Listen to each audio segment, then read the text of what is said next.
ठंडी बीतने के बाद गर्मियों का मौसम आया।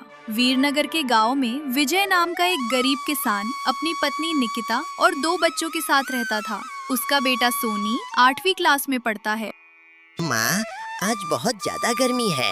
पिताजी को बोलो ना, मैं आज स्कूल नहीं जाऊंगा। बेटा, तुझे पता है ना, हम लोग बहुत गरीब हैं और तेरे पिताजी तुझ पर बहुत भरोसा करता है कि तू पढ़ लिख कर कुछ बनेगा। तेरे पिताजी का भरोसा मत तोड़ना। लेकिन माँ, मैं भरोसा नहीं तोड़ूंगा। बस एक दिन की बात है। आप लोग तो जानते ही हो कि गर्मी कितना ज्यादा है। प्लीज माँ, एक दिन की छुट्टी दिला दो पापा से। बेटा सनी, तू एक काम कर, तू जाकर घर के पीछे बाग में आराम से ठंडे दिमाग से सोच देख, क्या करेगा तू। तब तेरा मन हल्का लगेगा, क्योंकि ये गर्मी तो हम लोगों को परेशान करके रख दिया है। और ना हम लोग इतने पैसे वाले हैं कि तुझे कूलर या एसी वाले स्कूल में पढ़ा सकूं।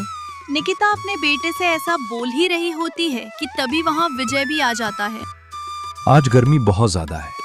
इतना ज्यादा गर्मी है जैसे बाहर ज्वालामुखी फट गई हो। अरे एक दिन की तो बात है। हम लोग एक दिन घर से बाहर नहीं जाएंगे और एक दिन काम नहीं करेंगे, तो एक दिन भूखे ही रह लेंगे। लेकिन तुम्हारी तबीयत खराब हो जाएगा बाहर जाने से, तो हम लोगों को हमेशा भूखा ही रहना पड़ेगा, क्योंकि हमारे घर में कमाने वाले भी और कोई नहीं है तुम्हारे अलावा। तो अब क्या करूं समझ नहीं आ रहा निकिता, क्या करूं। कमाने वाला भी अकेला मैं ही हूं और ऊपर से इतनी ज्यादा गर्मी। कमाएंगे नहीं तो ऐसे हम गरीबों को कोई नहीं होता है। मुझे तो लगता है हम लोग गर्मी से ही नहीं, भूख से ही मर जाएंगे।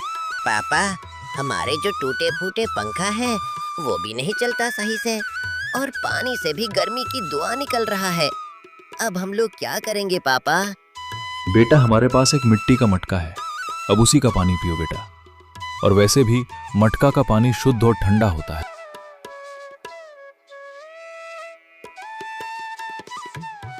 इतना सुनते ही सनी मटके के पास गया और जैसे ही सनी मटका को छुआ, सनी की हाथ जलने लगे और बोला, अरे ये मटका का पानी तो गर्म हो गया। इतना गर्म हो गया, अब मेरा हाथ भी जलने लगे। अब क्या करेंगे हम लोग? फिर सनी अपने पापा को बोला, पापा, मटका का पानी तो बहुत गर्म हो गया, पानी खौल रहा है। मैंने जैसे ही पानी का मटका छुआ, मेरा हाथ जलने लगे। लो, अब तो मटका का पानी भी गर्म हो गया। अब तो मुझे ही कुछ करना होगा। याद आया, सेठ जी के घर में एक फ्रिज है। अब उनके ही घर से पानी लाएंगे और हम सब लोग ठंडा पानी पिएंगे। इतना बोलकर विजय सेठ जी के घर जा रहा है।